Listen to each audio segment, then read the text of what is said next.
मराठी सबसे बैठ लिए, सब पढ़ल लिखल लगले, 2-4 को अधिकारी भी लगले। ओखरी से हटे चर्चा कर लिए कि आपके बगल में नागपुर में वेस्टर्न कोलफील्ड लिमिटेड है, बताइए कितना कोयला का दुर्घटना हुआ है जिसमें लोगों का जान लगा है। बोला हम लोग को याद नहीं है। हम बोले हम 1 सप्ताह पहले 3 को महिला दब के मर गई, हम मुआवजा दिलाते हैं। बोला ऐसा होता है झारखंड में? यानी हमारे दर्द को कोई जानता भी नहीं है। वहां भी कोयला का काम होता है। पूछे क्या आपके राज्य में एक आध भी ऐसी घटना घटी है जो आपको याद है कि लोग खदान में दब के मर गए, या पत्थर उनके ऊपर गिर गया, या कोयला में आग लगा मर गए? बोला ना, पूरा सेफ्टी से काम होता है, पूरा नियम से काम होता है, गाइडलाइन फॉलो करते हुए काम होता है। हम सीधे बोले 1975 में 375 आदमी कोयला के खदान के नीचे मरा है। 1965 में 268 को आदमी कोयला के खदान के नीचे दब के मरा है। 2006 में 50 को आदमी एक ही टाइम में कोयला के खदान के नीचे दब के मरा है। वो लोग माथा में हाथ ले लिया। मराठी जो लोग से बात कर रहे थे उन लोग सर में हाथ लिया कि इतना अत्याचार झारखंड में होता है, इतना अन्याय होता है। हम बोले हाँ, इससे भी ज्यादा अन्याय होता है। तो बोला आप लोग का लीडर क्या करता है? हम बोले लीडर को खुद लीडर का फुल फॉर्म नहीं मालूम है, लीडर का स्पेलिंग नहीं मालूम। यानी आपके दर्द और पीड़ा को कोई नहीं जानता है। चौपारण का पीड़ा चौपारण में ही खत्म है, बगोदर का दर्द बगोदर में ही खत्म है। इसीलिए पहला प्रयास हम बार बार बोलते हैं कि हम लोग भी पढ़े लिखे नौजवान हैं, पढ़े लिखे छात्र हैं, हम लोग राजनीतिक बदलाव करने पर विश्वास करते हैं, हम सदन में जाकर अपनी बात रखने पर विश्वास करते हैं। हम लोग प्रयास करेंगे, हम लोग प्रयास करेंगे, लेकिन यदि सफल नहीं होते हैं तो हम लोग नेता बनने नहीं आए हैं, जुमरा का पहाड़ खा लिए, छोड़ेंगे नहीं, सबका हिसाब करेंगे। इन 23 सालों में झारखंड में जितना लूट मचा है सबका हिसाब किया जाए। आज हमारे वक्तागण बोल रहे थे कि बीडीओ सीओ मोटेशन के नाम में पैसा लेते हैं, तो मैं उनसे निवेदन करूंगा कि आप लोग भी, क्योंकि इस बार सीओ बीडीओ में बहुत सारे झारखंड के लोग बहाल होकर आए हैं, मैं उनसे प्रार्थना करूंगा। आपको लगता है ये प्रखंड कार्यालय ही है क्या? एकदम सीधा सीधा खड़ा कर दिए हैं। मैंने एक फुटबॉल का किक की दूरी में प्रखंड कार्यालय है। हो सके बीडीओ साहब नहीं होंगे, उनके कर्मचारी लोग होंगे, और अगर हैं तो कोई दिक्कत नहीं। हम आपसे कोई युद्ध करने नहीं आए, आपकी कुर्सी लेने नहीं आए हैं। ऐसे भी हम लोग को बीडीओ की कुर्सी में इंटरेस्ट नहीं है, हम लोग तो दिल्ली का तमन्ना है। तो मैं वीडियो साहब आपसे हमने रिक्वेस्ट करूंगा, खिड़की खोल के आप भी सुन सकते हैं। आपसे हम युद्ध करने नहीं आए, आपके संदेश देने आए हैं। संडे है, अरे कोई ना, संडे में कोई ना कोई होगा तो। अरे आवाज बदले ना होगा। अरे ये आवाज आपका बाजार में गूंज रहा है तो वीडियो की आवाज में नहीं गया हुआ क्या? तो माननीय वीडियो महोदय, मैं इंक्लूडिंग सीओ को भी करते हैं, मैं चौपारण क्षेत्र के माननीय वीडियो, माननीय सीओ, पहले आपका सम्मान करते हैं। आप पढ़ लिख कर एक योग्य पद को धारण किए हैं, लेकिन मैं आपसे आग्रह करूंगा, यहाँ की जनता की शिकायतें, हो सके आप नए आए हैं, ये फॉर्मूला आप पे लागू नहीं होता है, मैं ये भी नहीं कह रहा हूँ, लेकिन यहाँ के लोगों में राय सुनारी है कि मोटेशन के नाम में बहुत पैसा लिया जाता है। मैं आपको संदेश देना चाहूंगा, माननीय वीडियो महोदय, माननीय सीओ महोदय, बकायदा अगर आप परिवार लेकर आते तो आपकी अर्धांगिनी भी सुन रही होगी। मैं मैडम को भी प्रार्थना करूंगा, रात्रि भोजन के बाद जब आपकी चर्चा होगी तो इस चर्चा को रखिएगा कि आखिर इतना धन कमा के कहाँ जाइएगा। सिकंदर तो आप पढ़े होंगे, चूंकि आप पढ़े लिखे लोग हैं, वीडियो है तो जाहिर सी बात है मिनिमम आप ग्रेजुएट ही होंगे ही, मिनिमम ग्रेजुएट है, अधिकतम डॉक्टरेट हो सकते हैं, उससे ऊपर डिग्री नहीं होती है। तो मैं आपसे निवेदन करूंगा, और सिकंदर को आपने भी पढ़ा होगा, थाना प्रभारी सर आप भी सुन सकते हैं, हालांकि आप हमारे बड़े हैं, लेकिन सुनने में बुराई नहीं है। आप लोग भी रोड में परेशान मत कीजिएगा गाड़ी वाला लोग को। तो सिकंदर साहब, उनका ख्वाब था दुनिया को जीतने का। ये लाइन स्पेशल वीडियो सीओ महोदय, जितने भी बड़े पुलिस प्रशासन के पदाधिकारी हैं, डीसी एसपी भी है, तो क्या दिक्कत है? वो किसी से डर नहीं लगता है हक की बात बोलने में। तो सिकंदर जब वो मृत्यु की सैया पर थे, जब उन्हें लगा कि अब हमारी मौत हो जाएगी, क्योंकि इंसान को लगने लगता है कि अब हमारी मौत हो जाएगी, तो सिकंदर ने अपनी मौत से ठीक कुछ दिन पहले अपने मंत्रिमंडल को बुलाया और उनसे 3 बात कहा कि जब मेरा जनाजा गुजरेगा, एक काम करना, मेरा पूरा शरीर में कफन होगा, लेकिन मेरे दोनों हाथ में कफन नहीं हो, दोनों हाथ को बाहर फैला देना। बोला सर इसका क्या मतलब है? बोला इसका मतलब है ना कि जब मेरा जनाजा गुजरेगा और लोग देखेंगे कि मेरा दोनों हाथ यूं बाहर है, जो जनाजा उसके बाहर है, तो लोगों को यह संदेश जाएगा कि दुनिया को जीतने वाला सिकंदर खाली हाथ वापस जाएगा। इसलिए मैं माननीय जितने भी पदाधिकारी हैं, प्रशासन के, पुलिस के, जो भी हैं, मैं उनसे विनती करना चाहूंगा, खाली हाथ सबको जाना है, तो गरीबों को लूटकर तिजोरी भरने का काम नहीं करें, क्योंकि उसकी लाठी में बहुत ताकत होती है, उसकी लाठी में बहुत ताकत होती है। मैं मानता हूं आपने अपनी मेहनत से नौकरी को हासिल किया है, लेकिन इस बात को आपको भी मानना होगा कि आज अगर सबसे ज्यादा करप्शन कहीं सामने आता है तो झारखंड बहुत आगे है करप्शन में।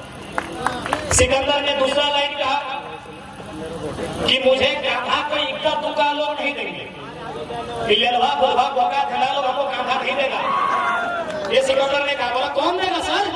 बोला जितना मंत्री महामंत्री सब हमको कांधा देगा। बोला इसका मतलब क्या है? बोला इसका मतलब है कि सिकंदर की सेना में 1 से 30 मार खां थे, 1 से बढ़कर तुर्रम खान थे, लेकिन जब मौत वापस आई सब तमाशा देखते रह गए। तो बहुत सारे वीडियो साहब, आपको लगता है कि आपके पास पुलिस है, डीसी भी आपके सपोर्ट में है, एसपी भी आपके सपोर्ट में है, ये एसपी को लगता है कानून मेरे सपोर्ट में है। याद रखिएगा, जब उसकी लाठी पड़ेगी सब चुपचाप दर्शक बन के तमाशा देखेंगे, अर्थी तो इतनी अकेली सकेगी। और हम नहीं चाहते कि गरीबों की बददुआ लेते रहे। मैं चैलेंज करता हूं, अगर 100%, मैं बार बार कहता हूं, कुछ लोग ईमानदार होंगे, कुछ लोग पढ़े लिखे भी होंगे, इसलिए मीडिया में मेरी बातों का नेगेटिव ना चलाए। मैं 100% की बात कह रहा हूं। अगर झारखंड में जो हमारे 81 एमएलए हैं, 20 सांसद हैं, अगर वो नीति को 2 अक्षर में आता है, 2 लेटर में नीति हिंदी में लिखा जाता है, अगर वो नीति को शुद्ध रूप से लिख देंगे, मैं वचन देता हूं हम लोग पॉलिटिक्स नहीं करेंगे। करने दीजिए यार, इतना आसान है क्या? 9 में हंसी होगा कि 9 में तिरकी होगा? सुरती लेख में 2 बार गलती की, 3रा बार नीति लिखे थे। सुरती लेख समझते हैं ना? हाँ, बचपन में हिंदी में हम लोग को सुरती लेख का चढ़ता था टेस्ट, और अंग्रेजी में स्पेलिंग टेस्ट। तो सुरती लेख में नीति को हम भी 2 बार गलत लिखे थे, समझ में नहीं आता था कि हर्षी किसमें होगा और दीर्घी किसमें होगा।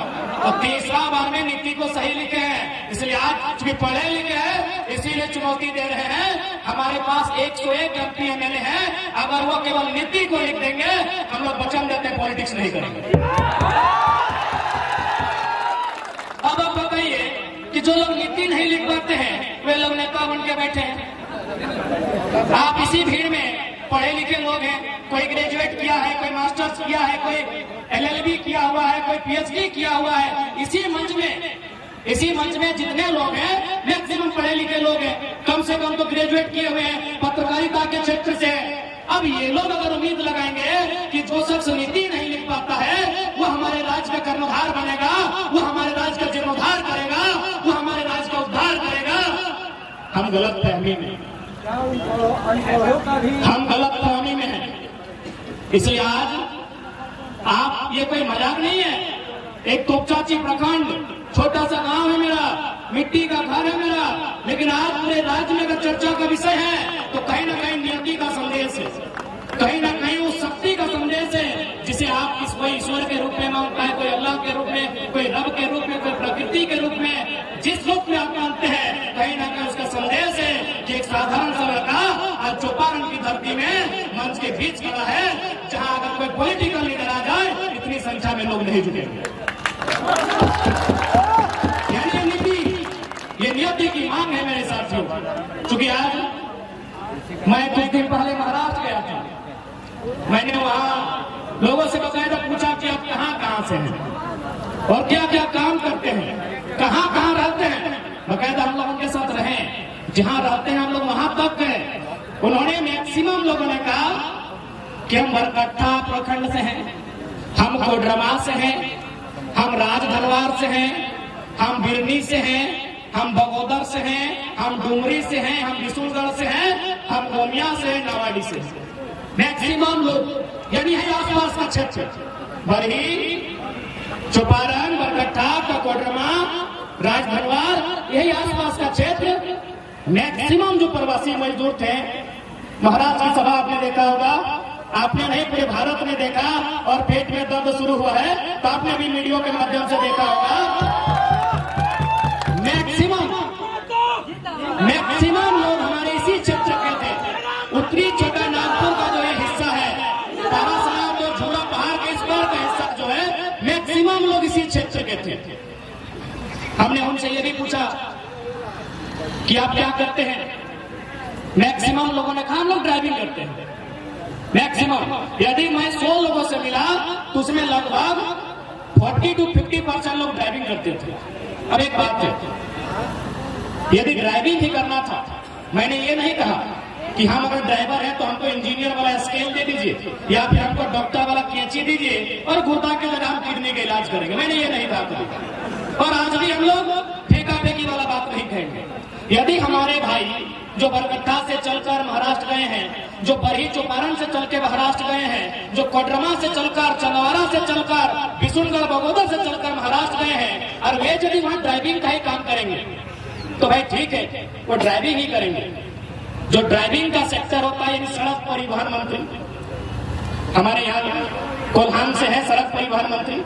झारखंड में कई लंबी लंबी सड़कें हैं, ये बरही से लेकर बहरागोड़ा है, एक आपका बरही से लेकर सीधे निरसा तक है ना। यानी हमारे यहाँ भी लगभग 1,00,000 किलोमीटर के आसपास सड़कें हैं। तो यदि हमारे भाई जो प्रवासी मजदूर के रूप में बाहर गए हैं, जिनकी नियति में प्रवासी बनना है, और वे अगर ड्राइविंग से अपने परिवार का भरण पोषण करेंगे तो झारखंड की सड़कों पर व्यवस्था किया जाए, झारखंड की सड़कों पर व्यवस्था किया जाए, झारखंड की सड़कों पर ट्रांसपोर्ट की व्यवस्था किया जाए। क्या ये हम कोई पहाड़ काटने का बात कर रहे हैं, या फिर क्या हम कोई जादुई छड़ी घुमाने की बात कर रहे हैं? क्या संभव है ना संभव?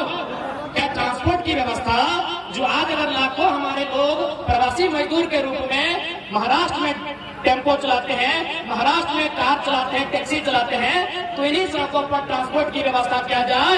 और बिल्कुल मजदूरी में तो 100%, अरे कम से कम IAS IPS तो छोड़िए, मजदूरी में भी कम से कम झारखंडी को प्राथमिकता नहीं मिलेगी तो शख्स कहाँ जाए। उसके बाद एक सेक्टर से मिला हुए लोग माइनिंग का काम करते हैं। 10 बाय 10 का कमरा था और कमरे का तापमान इतना था कि आप अगर सूरज के सामने खड़े हो जाएंगे जून महीना में तो सूरज की रोशनी का ताप आपको उतना गर्मी नहीं दे सकता है जितना उस कमरे का ताप था। उन लोगों ने कहा हम लोग माइनिंग का काम करते हैं। तो हमने कहा ठीक है, आप माइनिंग का काम करते हैं तो माइनिंग तो हमारे भी यहाँ आती है। कोयला की माइनिंग होती है, पत्थर की माइनिंग होती है, अभ्रक की माइनिंग होती है, यूरेनियम की माइनिंग होती है, और भी बहुत सारे पदार्थ है और बहुत सारे तत्व है जिसकी माइनिंग होती है। यदि माइनिंग नहीं करना है तो 2000 किलोमीटर दूर जाके महाराष्ट्र में क्यों, झारखंड में क्यों नहीं? झारखंड में क्यों नहीं? माइनिंग अगर हमको करना था तो झारखंड में हमको अवसर मिलना चाहिए, हमको झारखंड में अपॉर्चुनिटी मिलना चाहिए। क्या यह कोई हवाई बात है? संभव है। एक नियम बनाना है, सारा संभव है। आज अगर माइनिंग की बात किया जाए तो भारी संख्या में कोयला का माइनिंग होता है। तो आपकी जानकारी के लिए हम बता दें, मेघालय की बात करें, मिजोरम की बात करें तो वहां क्या होता है, कोऑपरेटिव सोसाइटी के माध्यम से माइनिंग होती है, यानी रेतों को राइट मिलता है। तो भाई अगर हम माइनिंग की बात करेंगे, अगर हम मजदूरों की बात करेंगे, नीति नियम की बात करेंगे, तो उसके लिए भले आज हम माइक में भाषण के रूप में बात कर रहे हैं, आज हमें मीडिया वाले कवरेज कर रहे हैं, लेकिन हमारी बात की गरिमा, हमारे बात का महत्व तब होगा जब दिल्ली में हमारी दस्तक हो। इन्हीं बातों को हम कोई अफवाह नहीं कहेंगे, हम इन्हीं बातों को रखेंगे, इन्हीं बातों को तर्क से प्रस्तुत करेंगे, हम इन्हीं बातों पर चर्चा करेंगे। लेकिन जब सदन के भीतर चर्चा करेंगे गरिमा हो।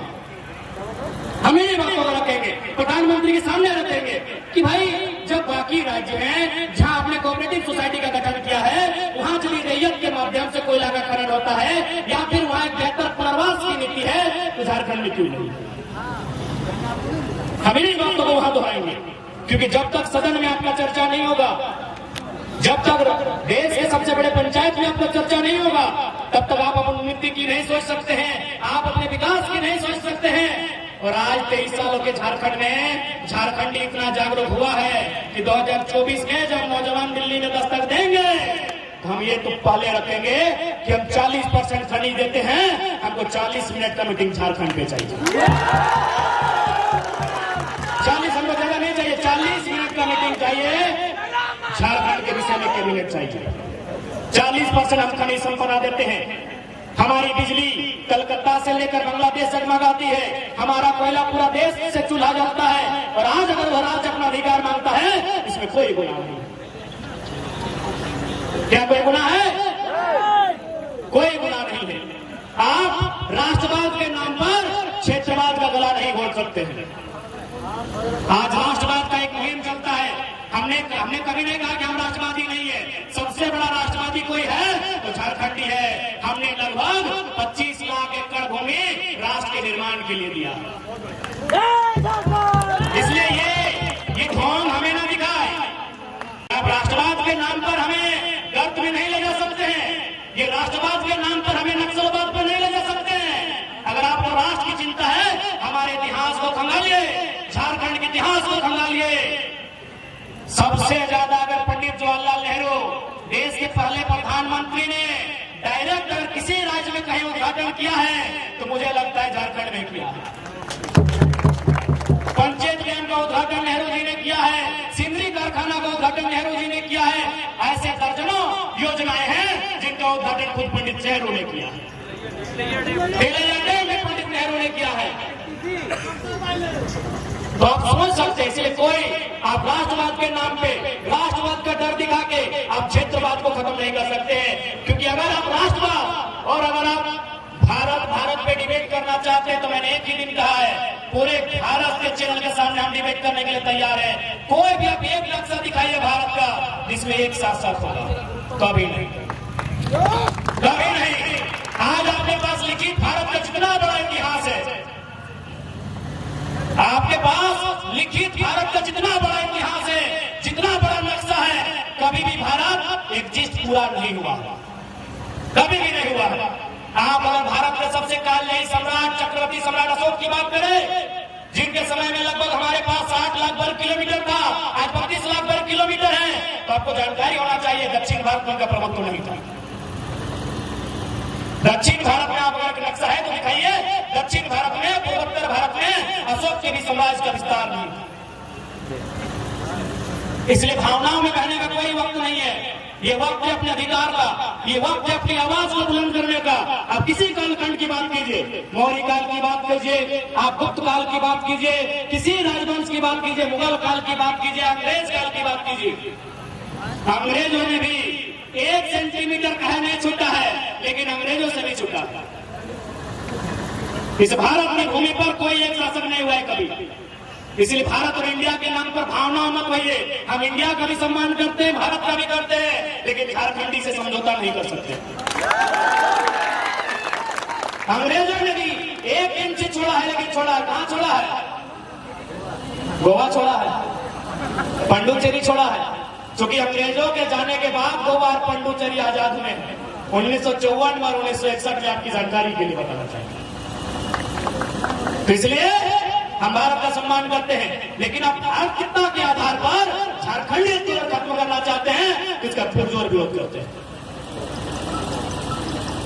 इसलिए आज हम महाराष्ट्र गए, वहां के लोगों से मिले, चर्चाएं हुई।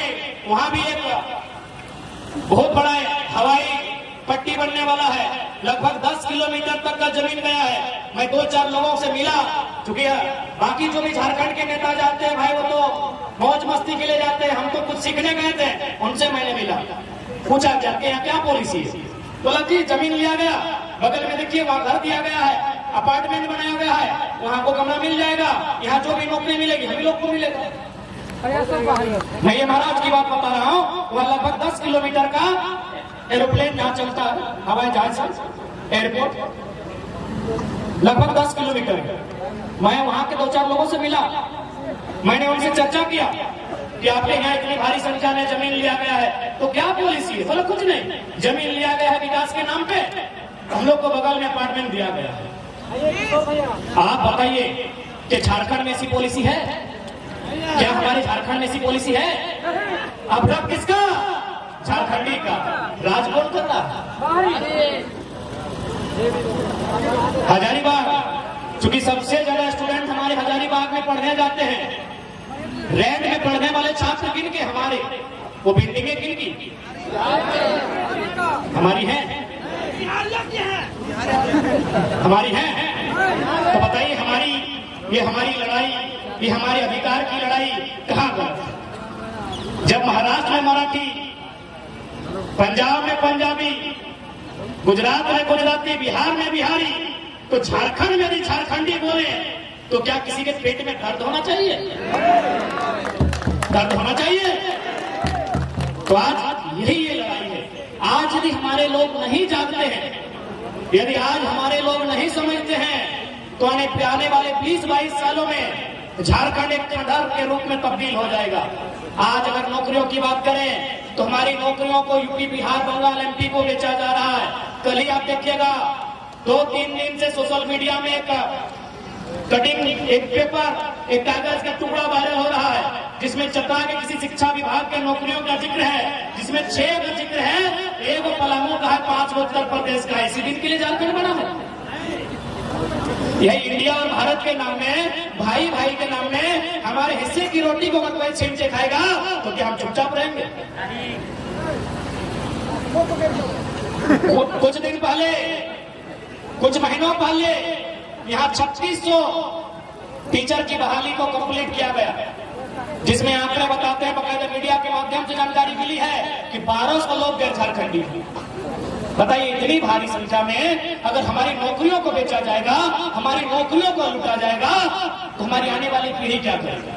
क्या हम इसी तरह अपना झोला उठा के कि आज छोटे छोटे बच्चा के लेके बूढ़ी मैया घर में है और आंख में रोशनी न है, बप्पा के कमर में जान न है, लाठी के सहारे चल है, और मजबूरी में महाराष्ट्र, मजबूरी में कर्नाटक में है, आज तक समस्या के समाधान न करें। पॉलिसी नहीं बने के कारण, पॉलिसी नहीं बने के कारण, नीति नहीं बने के कारण, जिस दिन नीति हमने के नेता सबकी नीति ठीक भाई जीता है, जब अपनी नियत ठीक भाई जीता है, इस राज, ये झारखंड राज बहुत खुशहाल राज है। बिल्कुल सही बात वाले, अब भी अकेले सुनेगी। अब पार्टी हजारों के साथ कर लीजिए, 6 दर्जन के साथ टकराइए, सीसा कोई दिक्कत नहीं है। और सुनिए, यहाँ तो खूब टकराया जा रहा है, बिहार बॉर्डर में बंद है तो यहाँ चल रहा है, सुन रहे नेता लोग का भी यहाँ पे। तो मैं आपसे निवेदन करूंगा, सिकंदर साहब ने और एक लाइन कहा था, अंतिम लाइन बहुत इंपॉर्टेंट, कि मैंने अपने जीवन में जितना सोना, चांदी, हीरा, मोती कमाया है, जितना धन मैंने कमाया है, उस धन को सड़कों पे बिछा देना। मेरे नाती को मत देना, मेरे पोते को मत देना, मेरे बच्चों को मत देना, मेरे किसी रिश्तेदार को मेरा 1 रुपया मत देना। मैंने जितना रुपया कमाया है वो सड़कों पे बिछा देना, और जब मेरा जनाजा जाएगा तो लोगों से कहना, उन सड़कों पर जहां धन बिछा हुआ है उसको धूल के समान रोकते हुए। इसका मतलब था कि ये जो धन है, जिसपे आज घमंड कर रहे हैं, जिसपे आज आप अभिमान कर रहे हैं, ये धूल बनने में समय नहीं लगेगा। और खैर, हम इतना, चूंकि बातों में सामने आया कि चूंकि जितने भी पदाधिकारी हैं वो घूस इसलिए लेते हैं कि उनको ट्रांसपोर्टिंग में, इधर से ट्रांसफर करने में, पोस्टिंग करने में खर्चा लगता है। तो मैं प्रयास करेंगे हम लोग, यदि हमारे युवा चुनकर सदन में जाते हैं, यदि सदन के भीतर वो जाते हैं, तो हम लोग एक माहौल बनाने का प्रयास करेंगे हम जनता को इतना मजबूत बनाएंगे, जनता को इतना सशक्त करेंगे कि यदि कोई पीडीओ सीओ दरोगा यदि ट्रांसफर पैसा लेके आया है तो डर के मारे इस क्षेत्र में नहीं आएगा। जनता को इतना पावरफुल बनना होगा, आज जनता को पावरफुल बनना होगा। आज ये बालू हमारा है, ये गिट्टी छरी इस पर हमारा अधिकार है, ये नदियों का पानी हमारा है। लेकिन आज अगर इसमें कोई प्रशासन के लोग टैक्स ले रहे हैं तो आज जनता को खोलना होगा, आज आपको बोलना होगा। यदि आज आप नहीं बोलते हैं, आज यदि आप लड़ाई नहीं करते हैं तो आपकी आने वाली पीढ़ी, आपकी आने वाली नस्लें गूंगी हो जाएगी। इस बात को याद रखिएगा, इसलिए आज आपको बोलना होगा। डर क्या लगता है? केस, अरे भाई केस से बड़ा होता है हमारा हिम्मत। अगर आज हम लोग केस से डर जाएं तो हमारी आने वाली पीढ़ी भी डरपोक पैदा होगी। ये केस हमारे हौसले को खत्म नहीं कर सकती है, ये केस हमारी हिम्मत को, हमारी उम्मीदों को खत्म नहीं कर सकती है। अगर हम सही हैं तो हमें किसी प्रकार का डर नहीं होना चाहिए।